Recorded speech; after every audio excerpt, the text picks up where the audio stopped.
What's up, everybody? It's Thursday. My partner's in the kitchen making a bunch of noise, so you hear that? Just ignore it. There's nothing happening except dishes. Welcome, y'all, to another Thursday stream with yours truly.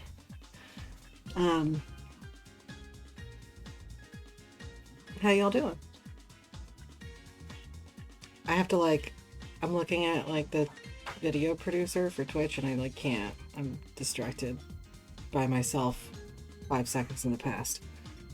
We're listening to some upbeat, chill fighting music. This one's from Tekken 2.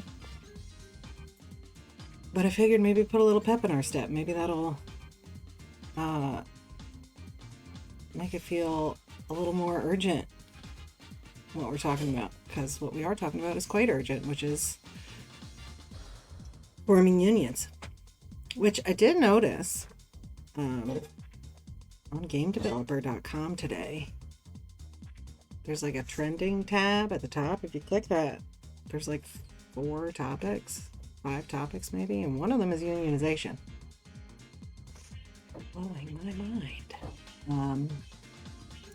It's the word on everyone's lips. It's the thing that we all got to do together. It's a lot of work, which means that not only can we not do this alone, we need the support of our coworkers, but, we're here at the IA to help you. So, know that the IA is not here to do it for you, because we can't. But we can help you do it. And if you're sitting there thinking, I'm not, somebody else is going to do it. I think of it like the dishes. Okay? Somebody else is going to do them. Somebody else is going to do them, right? No. And somebody's got to be you. It's just going to keep piling up, getting smelly, moldy. And you're like, no, my roommate's going to do it. My coworker's, no, it's got to be you. So if you're ready to take that journey, hit us up at gameworkers.org. Also, pardon my sweatshirt. It says hello, uglies. I don't think any of you are ugly, but in the terms of this sweatshirt, everyone's ugly, which is a positive thing. Anyway, so let's dive into it. Let's talk about some current topics / maybe we'll just kick it right off with let's talk about your rights. Let's talk about your rights. I saw this on the More Perfect Union Instagram page, and I think a lot of people don't know this, but it is legal for you to talk about your wages with your coworkers, regardless of what your boss wants you to believe. Meaning, this BS that came up earlier this week. Friday, Barnaby's Cafe said that they're cutting pay. But do not discuss this with customers or post about it on social media. Doing so can lead to disciplinary action up to and including termination, which is illegal. They can't tell you to do that. You are free to talk about that. That is not covered on your non-disclosure agreement. It is covered under the National Labor Relations Act that you are free to talk about your working conditions, which includes your salary. And then they had this cool little video. I'm just going to play it real quick. Do you talk to your coworkers about how much you make? I did not. No, I do not. No need to. Not particularly. Yes. That's a personal choice. Yes, I did. I do. I do. We're not supposed to. We weren't allowed to discuss it. We're in a union. It's all stated. We all know what we make. We don't know what management makes, though, and we're pretty sure that they make way more than we do. Salary transparency is a federally protected right, yet lots of people don't feel like they can talk to their coworkers about their wages. If you don't talk about it, you don't know if someone's earning more than you for the same job. They don't want to raise people's wages. They don't want any competition. Lobby the management to kind of get an increase. Get everybody on the same page. Oh, this is what a fair wage is. and this is what I deserve. So the only people it benefits to not talk about your wage is like the senior people and the people running the organisation. Do you talk to your coworkers? That's a great point.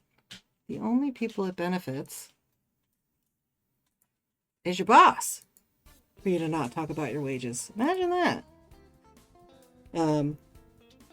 I remember when I was working at Titmouse that I had 3 guys on my team that I was really good friends with. And I don't know why it came up, but like one day we were all hanging out and we just started talking about what everybody was making, and I was the least paid by a large margin, like $300 a week, which is like, I think, I'm bad at math, so I think it's over $15,000 a year in difference, which is a lot. Okay. And you know, in that moment, it's painful, right? I'm sure for the guy who was making $500 a week more than me, he was probably just like, yeah, you know, great, I get paid really well. But what's up, Stussy? Glad to see you. But for me, working on the lower end of that, it was like, all right, this is a little too upbeat and chill. It was like really painful to be like, wow, I am so undervalued and so underpaid for doing exactly the same work. So why do companies not share this information freely? For their benefit, so that they can pay you wildly differently. You get a job and they ask you, what do you want to make? Not, here's what we have to offer. Which, well, even in some states, I know in New York State now, it's law that in job postings you have to post the salary, which is beneficial to workers. But they, you know, and you can always negotiate for more. It's not to say that you can't.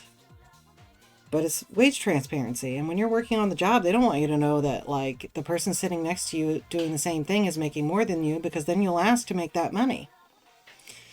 And I remember when I found that out, it wasn't an immediate, like, rush to the boss. It was like I waited for my next contract on the job to come in, and I said, I think I should be making more money. Other places pay me X amount, and I feel that I'm worth that. And they quite literally told me that I was not worth that. Quote, they said, I conferred with the directors in Los Angeles, and they said that you are not worth that amount of money. So anyway, painful times, but you should always talk about your wages with your coworkers. The only person that it doesn't benefit is your boss. And it can be like a little bit of a touchy thing to bring up with your coworkers, because people aren't used to talking about this, right? Like, they've never had to talk about it before. I feel like my camera's being really freaking weird, so I'm fixing it. I have ADD today. I don't know what's going on. Anyway, let's go into something a little lighter, and maybe not so light, but like I saw this today, like Chick-fil-A is going to start doing streaming. For what? I don't know. I'm not a fan of their company and what they stand for. But at the very bottom of the article, it says, it feels important to bear in mind that Chick-fil-A is owned by the Cathy family, whose independently managed trust was instrumental in the foundation of Trillis Studios, which is an Atlanta studio most well known for its frequent work for Marvel. Chick-fil-A's corporate ties to the entertainment industry make this kind of move somewhat easy to wrap your mind around to a certain extent, but it's much harder to imagine people actually wanting to sign up for yet another platform. So yeah, like, people aren't going to sign up for Chick-fil-A's streaming service, but Trilith in Atlanta, they also have a location for the Imaginarium studio, which is based out of the UK, but they do a lot of motion capture work for video games. So even Chick-fil-A's got their hands in this pie. Is Starbucks is owned by the Cathy family? Is that what you're saying, Stussy? It's just crazy. Every time I like read an article, I'm just like, what? Sometimes I feel like that Charlie from Always Sunny in Philadelphia meme where I'm like, it's Pepe Silva, whatever. We can also talk about this a little bit, which is the National Labor Relations Board ruled for the Teamsters that their bargaining person / company, the people they're negotiating with, will be Amazon, which means that Amazon is a joint employer of these truck drivers that drive trucks for Amazon. Oh, Starbucks is trying to create content? Oh, great. I won't watch that either.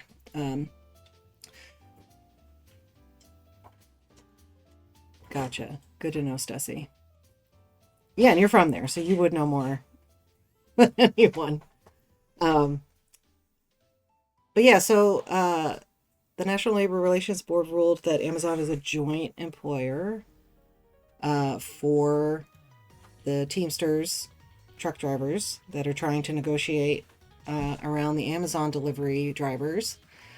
Through its investigation, the NLRB found Amazon had unlawfully refused to recognize the workers' decision to unionize, threatened employees with job loss, held illegal captive audience meetings where managers spread anti-union misinformation, and intimidated workers.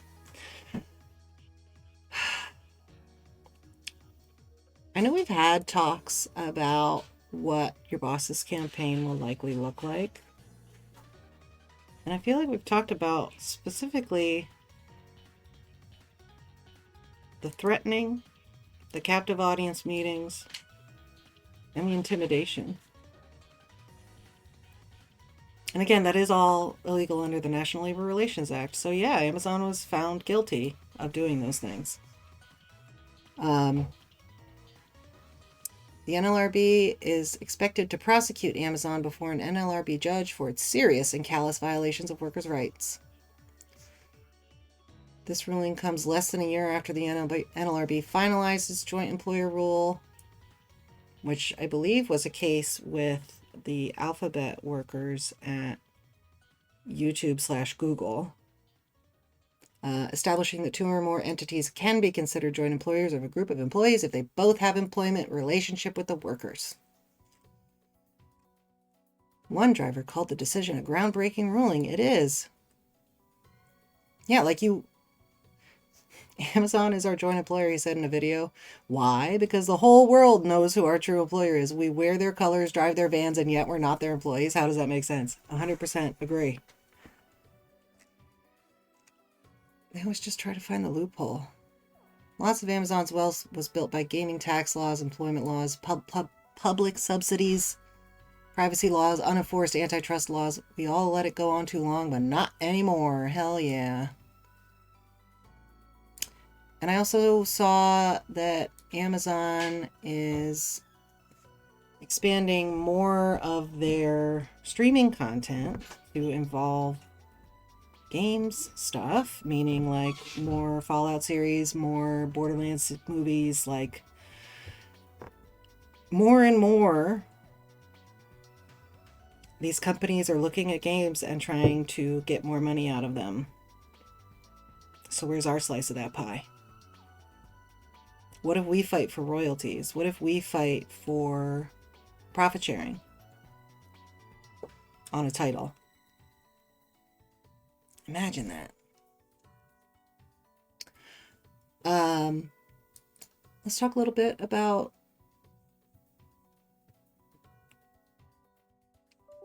more Amazon stuff, which is the Amazon Games boss saying that we need more AI and it's not taking work away because for games we don't really have acting.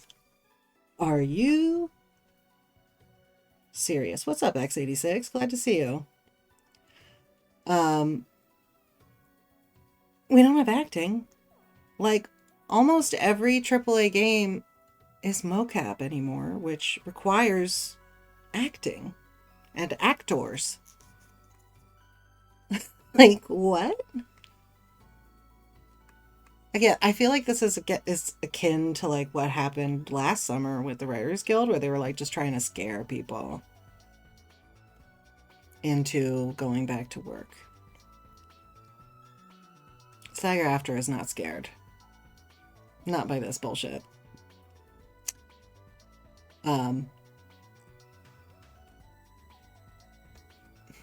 Christoph Hartman told IGN that he hoped AI can speed up the development process, which can take like 5 years per game. Oh God, hopefully AI will help us to streamline processes so hand-done work will go fast. Ideally, we can get it down to 3 years so we can iterate more, which will then bring the budgets down a little bit. It's all about that bottom line.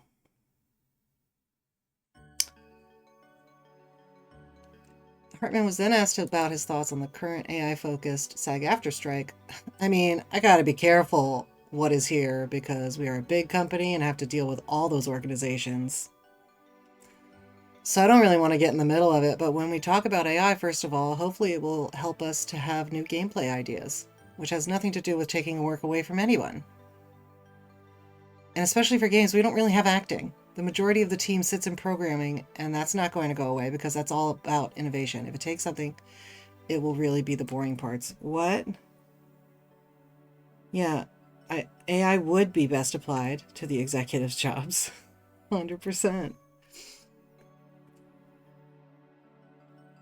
I probably don't need to tell you that video games, especially AAA, do indeed have acting, including full-on performance capture. I'd love to see Christoph Hartman make a game without acting. A AAA game without acting. I did watch like a few indie games that had some like AI voice acting in it, and it was very weird. Anyway, but this week SAG-AFTRA was at WB, picketing outside. The people in charge don't play games. Oh my God, I bet they don't. Again, they're striking against the existential threat of AI, but also to avoid flagrant exploitation. 18 months of negotiations so far, and now they're striking. They're not interested in fair, reasonable AI protections, but rather flagrant exploitation. Oh, that's a quote from Sarah Elmaleh, and she is going to be coming on stream in a couple weeks to talk about SAG stuff, SAG-AFTRA stuff, and more about organizing in video games. So excited to have her join us. You'll find out about it closer to when it happens, but plan on early September. But yeah, they were on the picket at Gate 5 on the corner of Warner Boulevard on Thursday, along with other SAG-AFTRA committee members and more.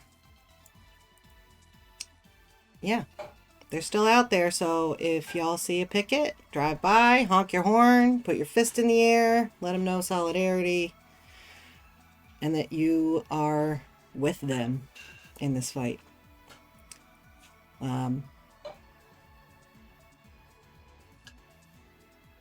I think that's all the news I've pulled up this week. So let's talk about the Animation Guild stuff. I'm gonna turn this down a little bit. Here's this little like cool demo reel that they made. Oh my God, please stop. I just want to turn the volume on. I don't think there is any volume. Okay. Is there? Do I just have this too small? No. Okay. They had a rally on the 10th, which was 12 days ago now. But had a lot of speakers, had a lot of people show up. I desperately wish I could have been there. But alas, I was home in Pennsylvania, organizing game workers. But you'll note that their first week of negotiations, they did not reach a deal. So there's more work to be done. They are returning to the table on the 16th of September to focus on issues decimating the animation industry. Though negotiations have moved more slowly than anticipated, progress is being made. And so the negotiating committee voted to extend the contract through the 20th to allow for the second week of discussions. So basically that means that everybody's still working under the previous contract until the 20th to give time for us to continue to negotiate around these very important issues that remain on the table. And you're like, Chrissy, what are those issues? Well, I can't tell you. That is confidential. The reason that we don't talk about specific issues during negotiations is because, you know, our bosses they have ears too. They can get that information ahead of time and then have a little bit of insider info on what our side is thinking, which, you know, is not good. It should be fair and unbiased bargaining, right? So in order to prevent, I don't want them to have your playbook before you sat at the table, 100% H Breezy. So yeah. It's probably very sticky stuff, considering they weren't able to work it out in the first week. It's not like the difficult stuff is what we end up hitting first. It's usually the easy stuff that gets agreed to first, and then we move on to the more difficult to agree to / hard to swallow pills. But I also want to highlight the negotiations committee, which we've talked a little bit about what a negotiations committee does. But if you go to tagnegotiations2024.com, you can check out all the information that's there and also keep up to date on what's going on with the Animation Guild. But there's a light comp artist and a technical director, a writer, a designer, a writer, a production worker, a color designer, a writer, a story artist, an art director, a character designer, another story artist. What's up, Danny? An animator / artist / writer, an art director / color designer, another writer, another color supervisor, color designer, and there's Steve, who is the business representative for the Animation Guild, background painter and color designer, a writer and a story artist, another writer, a 2D animator. Oh my goodness, one in the wild. A production worker, a writer, a 2D animator, another one. A background painter, color designer, writer, director, writer. There's a lot of writers. Story artist, designer, animation timer, which if you are not sure what an animation timer is somebody who fills out timing sheets in order to send that to overseas / outsourced studios so that the animators know exactly what to do for every frame of animation. It is a very complicated process and something that people get trained to do. I know at Titmouse in New York, we have a few animation timing directors, and they had to be trained to do their role because that role didn't really exist before in the New York office. So those workers were trained to do animation timing sheets. A story artist, art director and designer, a CG artist, a story artist, a writer, and a writer. So there's a lot of writers, and I think that's fantastic. But it is a very diverse group of people representing the workers in the industry. All facets, all backgrounds, all types of work. Except for Steve. Steve is the business rep. There's no other business reps. But you could check out like who's on here and be like, wow, they really lined up as many people as they could to cover all their bases.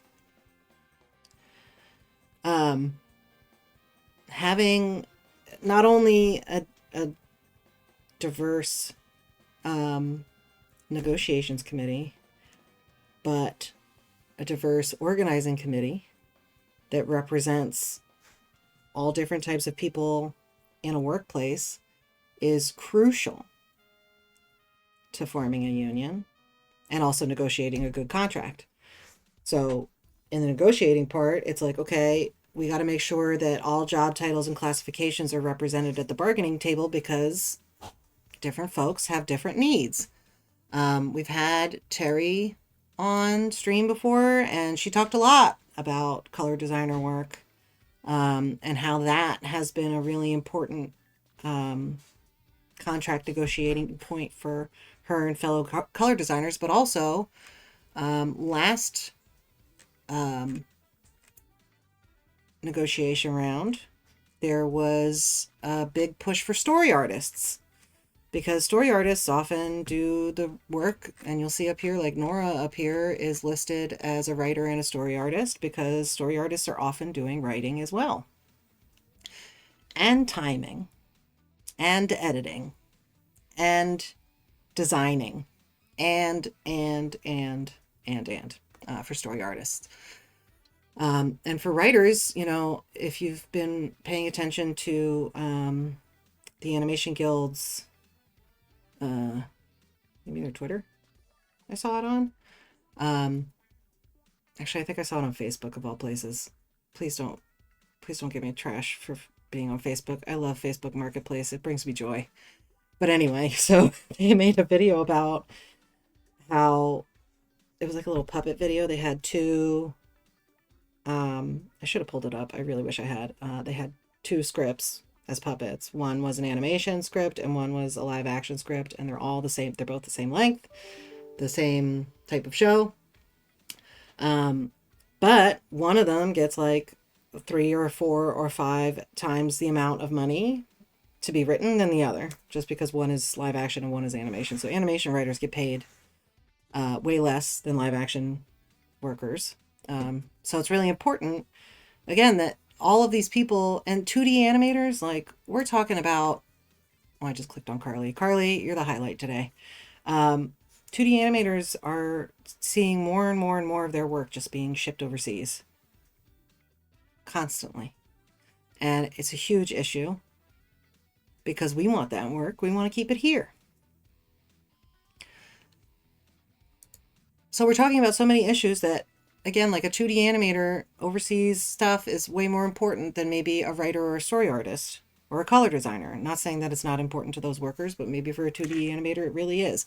And getting writing credits for a story artist is way important to them, as well as, you know, keeping that job / scope creep out of their position, or getting paid more to do that work. Because if they're doing the work of a writer, why are they not also getting paid to write? And production workers. Oh, anyway. Ultimately, what I'm getting at is, for a negotiating committee, everyone's needs need to be represented at the table and be credited. Yes, that too. All these workers need to be at the table, so everybody needs to have a representative in the negotiating committee. But when it comes to an organizing committee, having somebody from each job description at a studio is really important, because that person likely has an in to everyone in their department, or a way to connect to everyone in their department. And it helps us ultimately get everyone on board. Because we talked about it with one-on-one training, but figuring out, strategizing who to talk to and when, and who talks to them, is really important. if you've got somebody on your team that you really look up to, and they come up to you and they're like, how's things going at work? Like,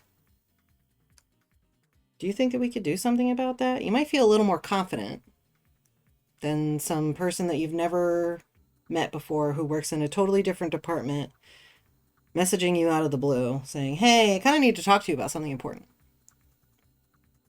You know? So it can be tough to make those connections, but if we have equal representation from all groups in that committee, then it's much easier for us to make those connections and ultimately form a union.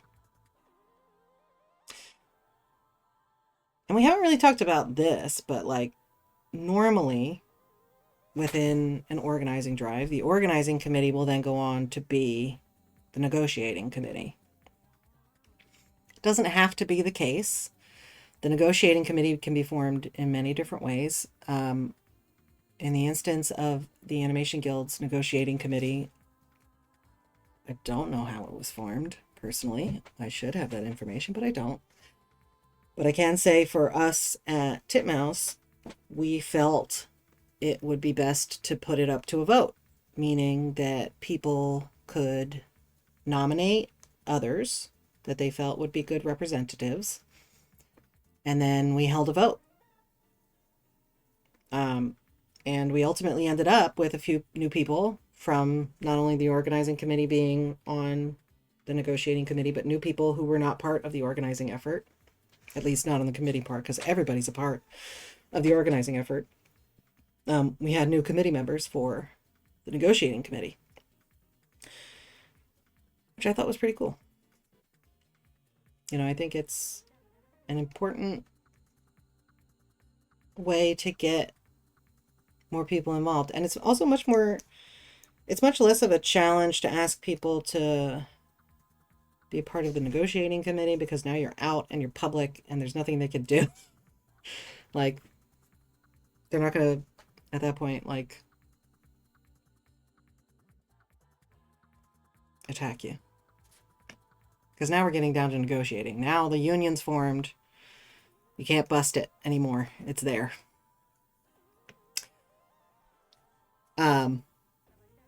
But anyway, I digress. So there is a long video. It's an hour and 40 minutes of all the speeches from the rally. And I think I'm going to just watch a few and give you a little commentary.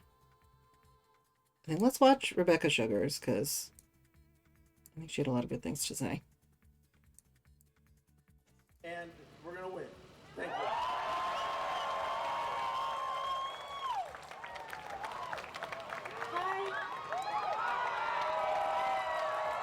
If you don't know Rebecca Sugar created Steven Universe. And thrilled to be a part of this animation community.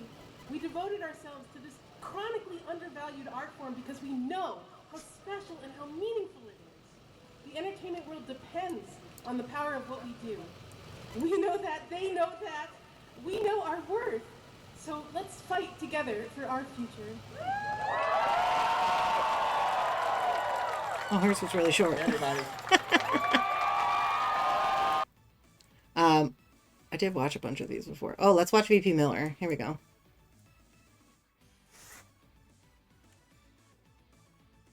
That's a good freeze frame. Mike Miller!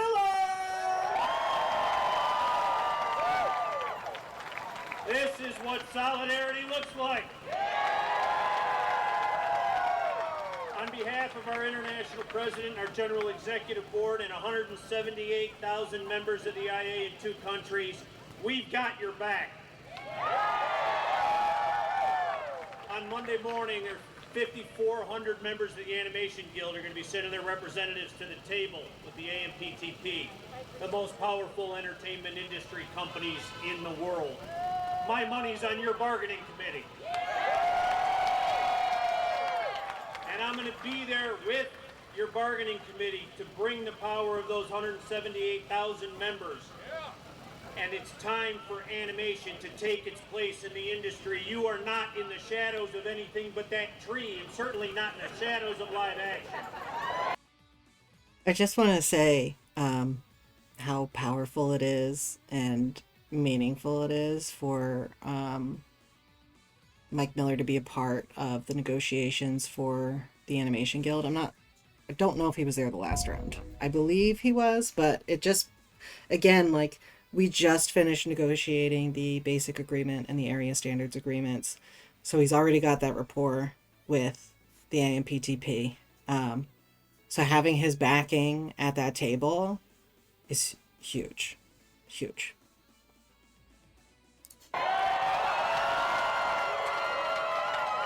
Your union is growing, your reach is growing, your jurisdiction is growing, and that's because your work, your human work, is putting billions of dollars into these companies right here into their pocket, and it's... You could literally say that about games. You could literally say that about games. Let me play it one more time.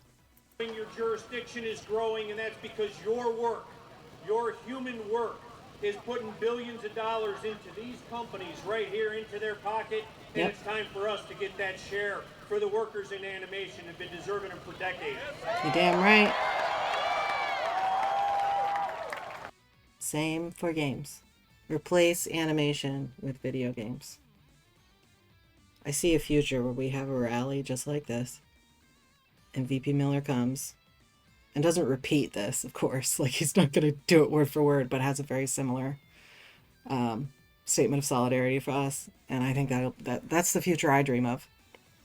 I want to take a moment to call out my local 80 for hosting this event today.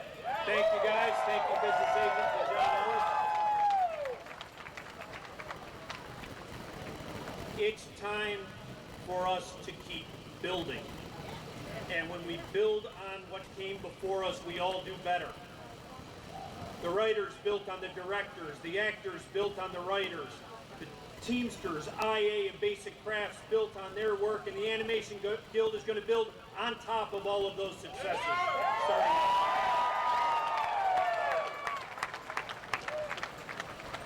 It's not going to be easy. They, I don't think, are prepared for this.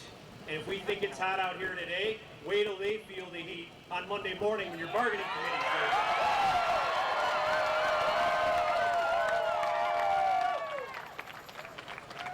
I only have one more question.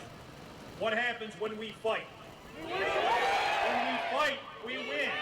We fight, we win. We fight, we win. And we're going to fight on Monday, and we're going to win. Thank you, everybody.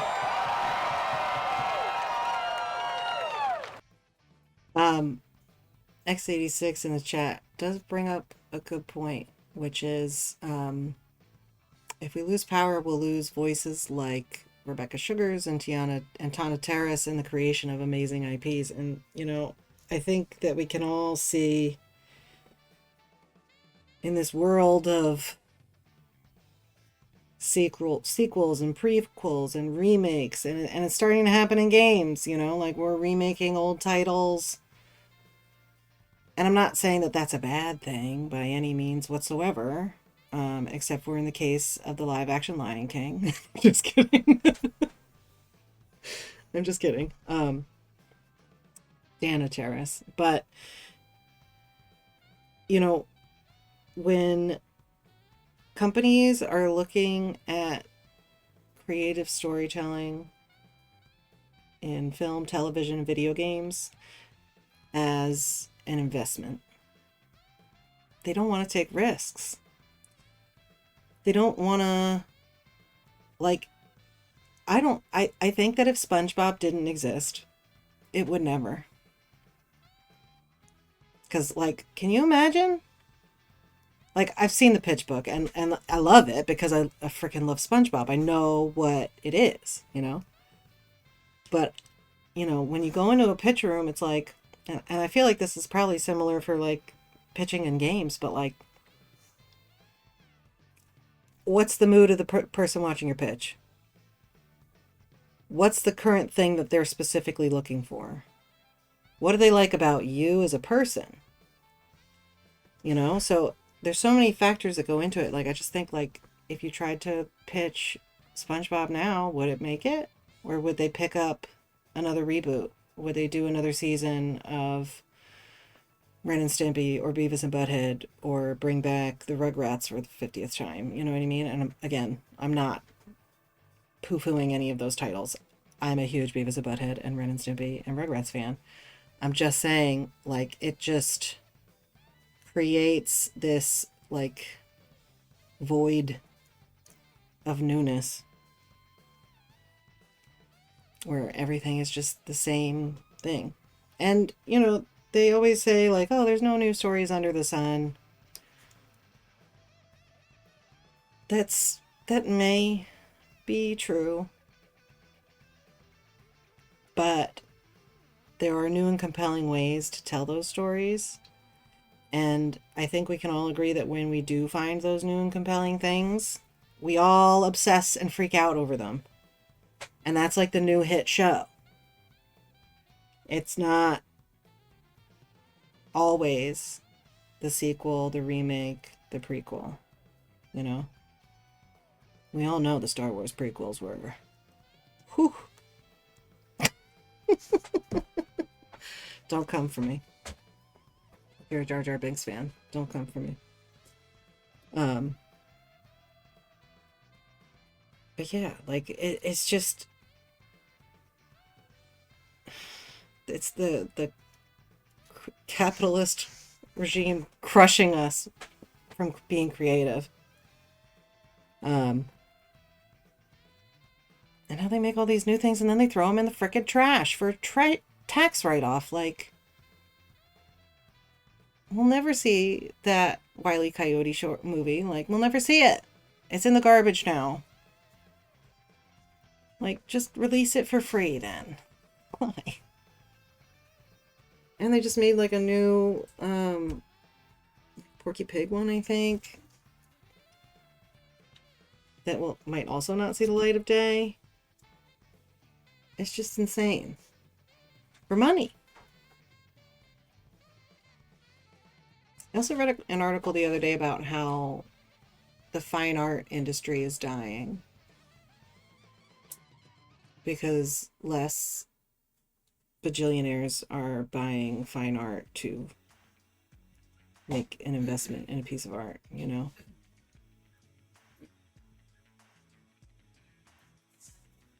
Like money and art, like they just don't mix well. One is very black and white, while the other is like every color of the rainbow and then like 50,000 others that you can't see. You know? I'm going on a real tangent. What else do we want to watch? Let's see this craft. It is craft. The workers are under attack. What do we do? There we go. When workers are under attack, what do we do? Stand up, fight back. When workers are under attack, what do we do? Stand up, fight back. Hell yeah, you guys got it. All right. Hell yeah. You feel the solidarity in the air, people? It's bubbling. It's awesome. It's like a fine paste. Also, I just want you guys to know, Jason Ritter is here! Voice of Dipper! Under embarrassing. And because we have so much solidarity, bubbling, frothing, I want everybody to take out their phone right now. We're all going to take a selfie together as a people while we're chanting. It's going to be beautiful. I can tell by the looks on your face, you're all so stoked. All right, I love it. Okay, we're gonna go, and I get the back. Okay, ready? On three. When I say union, we say power. Union. Power. Union. Power. Union. Power. Great job, guys. All right. Now we got one last thing. Does everyone have their animation worker woes bingo card? But they played bingo. Amazing. Was that Nora? Who was that? Oh, it is. Let's watch Nora. Nora and Charlie! Where my storyboard artist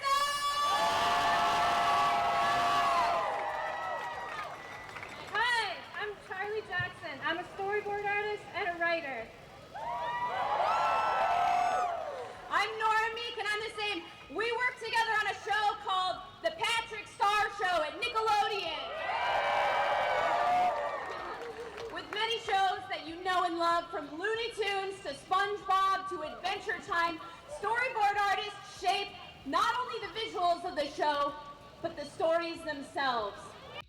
This is what I'm talking about. Again, like, Nora is on the organizing committee or the negotiating committee, blah. But also has a strong understanding of what storyboard artists struggle with and need. So her being at the table is important to making sure that those workers are represented in the negotiating room at the table. Yeah, that's the word. These shows are called board driven. So we're making these visuals and we're writing the script. This is a time-honored way of making cartoons that keeps them full of life.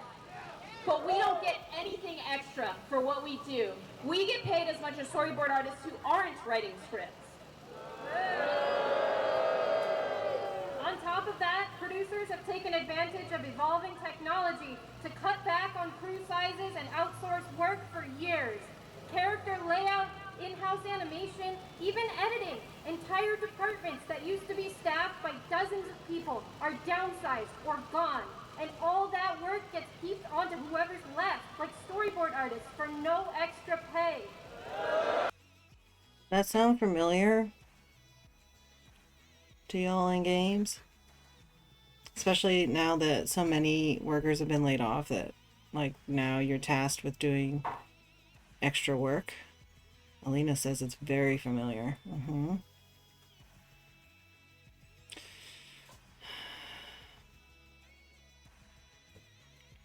A big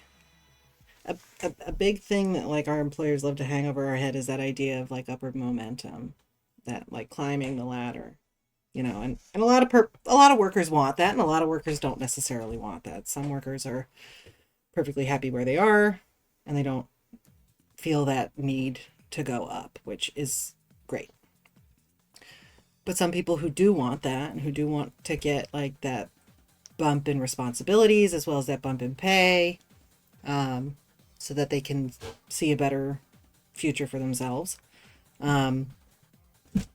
Employers will often, like, dangle that carrot of, like, well, how about you do that job title for, like, 6 months for the same pay you were making before to prove that you can do it, and then we'll determine whether or not we'll actually hire you to do the thing. So you get, like, put on this, like, trial period. But they don't take away the work that you were doing before either. They just expect you to do both at the same time. And then you get very comfortable at doing it, and they get very comfortable at paying you the lower rate to do that work. And then you go to them and you're like, hey, can I get that promotion? And they're like, actually, you know, can you just do it for, like, a little while longer? This is what I'm talking about, Alina. Alina gets it. Because it's reality, which is sad, right? And that's, like, scope creep, job creep. And that's something that we address in our contracts. Is like, okay, well, if you're going to force me to do that work, if you're going to ask me to do that work, then you're going to pay me at that higher classification for the hours at which I do it. So it's not like, so if you're doing, like, a half day of the higher job classification and a half day of, like, the lower one, then you get paid, like, a half day's rate at that higher rate for both, or for one, for the higher rate one, and then you get paid the lower rate for the other one. You're right, X86. If it's not in your job description, it's not part of the job. But your employers also love to not tell you exactly what your job description is.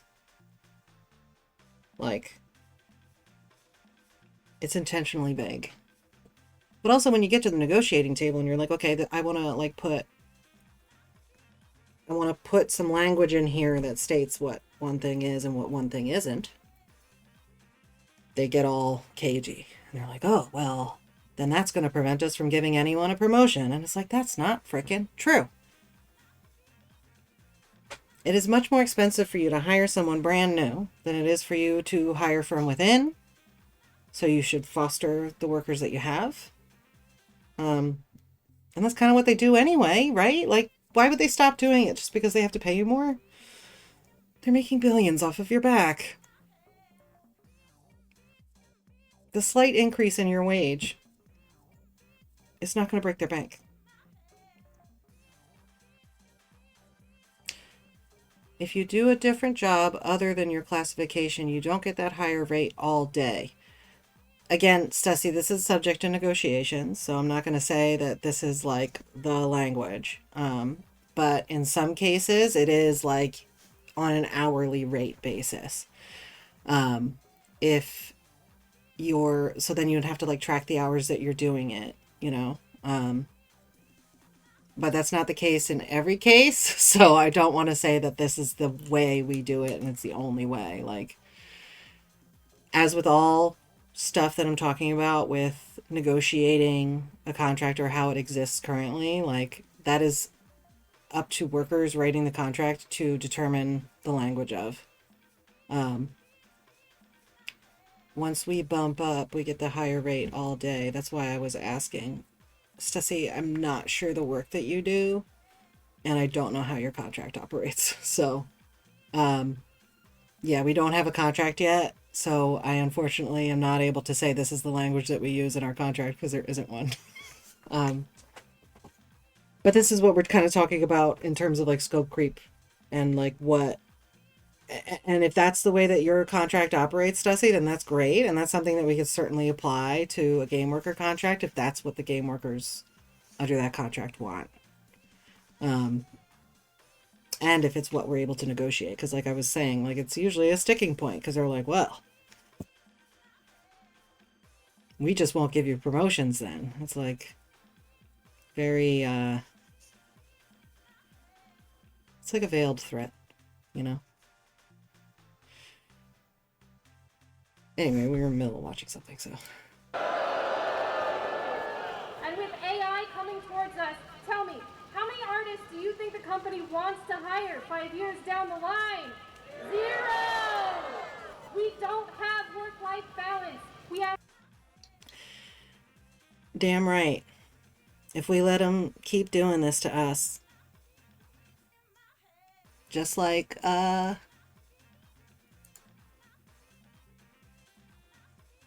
it's not taking work away because we don't have acting. It's not taking work away because we don't have artists.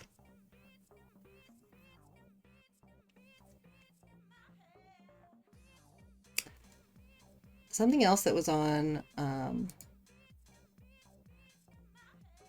the press page, which I thought was very crazy, but also nuts. So Mike Rianda is on the negotiations committee. He is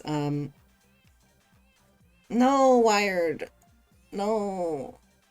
If you have a Wired subscription, you can read this article.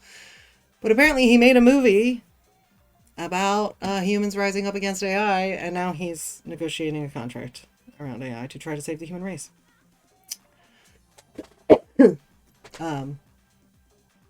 Thanks, Wired.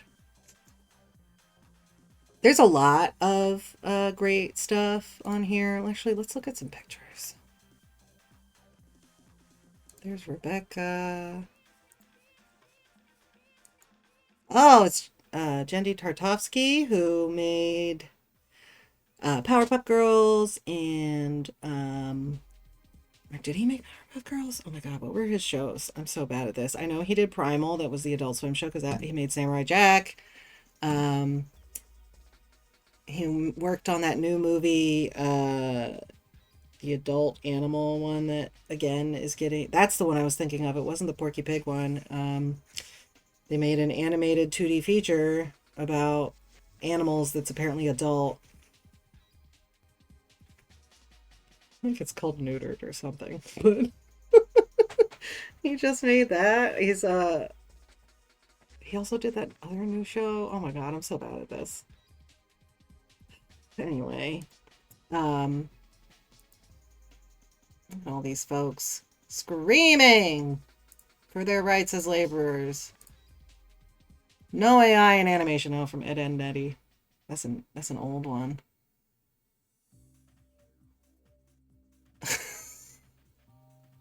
I love it. The signs are great. Oh my god, and he's got Plank. Get out of here. Look at all these people. Oh boy. Well, I just wanted to show you that, and I am going to wrap it up because I do have to go do other things.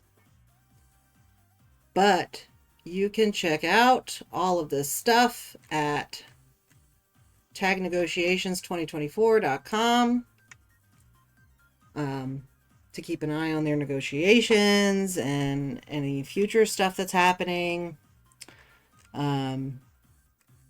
If you are a tag member, you can find out about stuff. You can get some FAQs about what they're doing and our contract end dates. Oh, look. 5/30/2026. Robin Redbreast. That's the Titmouse New York agreement. You can watch all of the rally speeches. And you could just fill out this box and say, great job. Keep going. But you can check all that out at tagnegotiations2024.com. As for me, you can check me out every Thursday here on this channel at 4 Pacific, 8 Eastern. Where I'll be here next week talking about something else. Same me, same you, same place, maybe a guest. As I mentioned, in early September, we will be having one of the SAG-AFTRA reps here to talk about their strike, as well as how it affects workers in video games, and what we could do about that. And if any of y'all are going to New York Comic Con in October, we'll be there with SAG-AFTRA to talk about organizing in video games, animation, visual effects, and voice acting. So if you're there, check us out. We'll be there. But that's all that I've got. That's fit to print. I'll be back next week. I hope you all have a great week. Let's organize all the things. Let's do it. I should really organize my office. All right, I'm going to shut up now and leave. Have a great week, y'all. Bye. Also, Michael, yes, we will be streaming that talk. All right, bye.